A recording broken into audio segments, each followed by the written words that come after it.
Hey, bless up, y'all. Y'all know it's 1804, May 18th, Haitian Flag Day.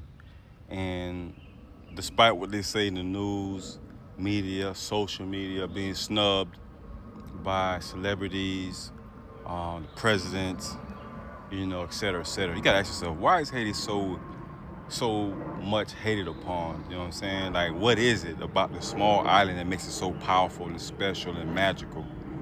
I tell you what, we once upon a time, Haiti was able to unite itself like no other country, like no other island in the Caribbean. Haiti united itself for a common purpose, which was freedom, led by General Toussaint Louverture, Lieutenant Jacques Dessalines, King Henry Christophe, and several other women and men.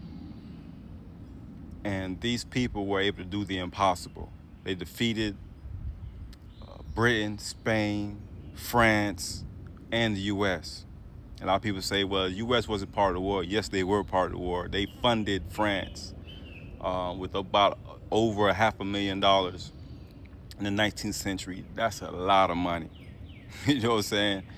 That's equivalent to several $1,000,000 today, if you include inflation and et cetera, et cetera. But I tell you what, though, regardless of what they say and how they say it, Haiti, in 2026, today, May 18th, we celebrating Haitian independence. Even though Haiti is not free, hasn't been free for a couple of centuries, to be honest. I still believe and know that we can make a difference if we unite ourselves. If we unite ourselves, if we unite our powers, our mental, our spiritual, our finances, we can turn things around. But Haiti is not going to do it by herself. The Haitian diaspora, the African diaspora, along with African Americans, because once upon a time, African Americans were heavily involved in uplifting, supporting, encouraging, loving on Haiti, and that relationship was reciprocal. As a matter of fact, we freed quite a few African Americans or Africans who were enslaved in America.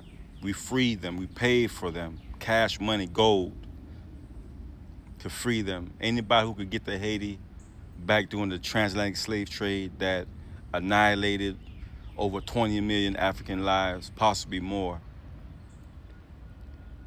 We freed everybody.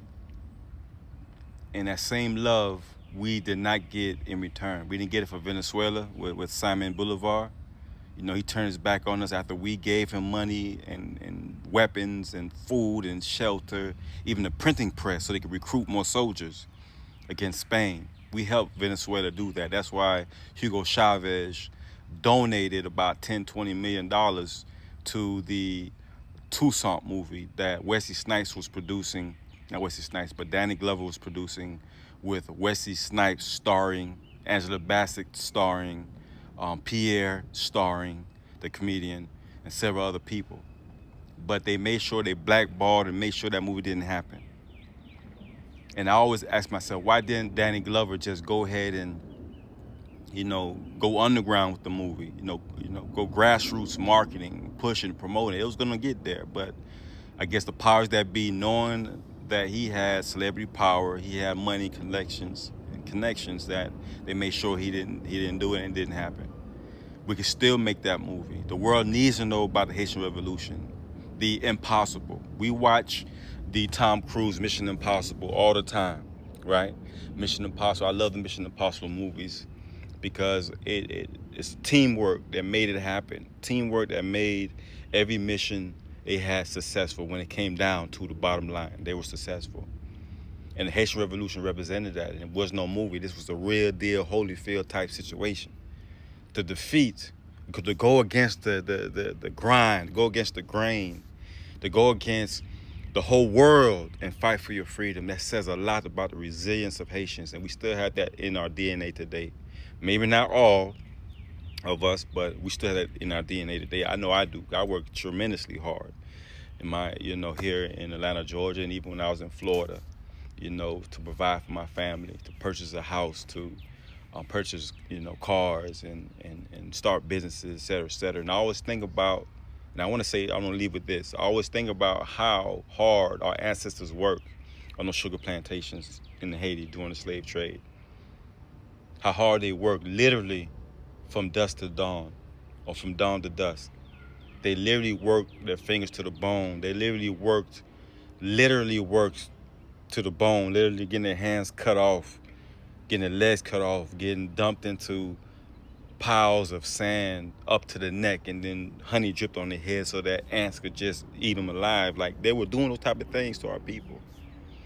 So when people make jokes about Haiti suffering, there's a reason for that suffering. There's a reason for that degradation. There's a reason for that constant campaign of negativity against Haiti, because they cannot afford to allow Haiti to rise up again.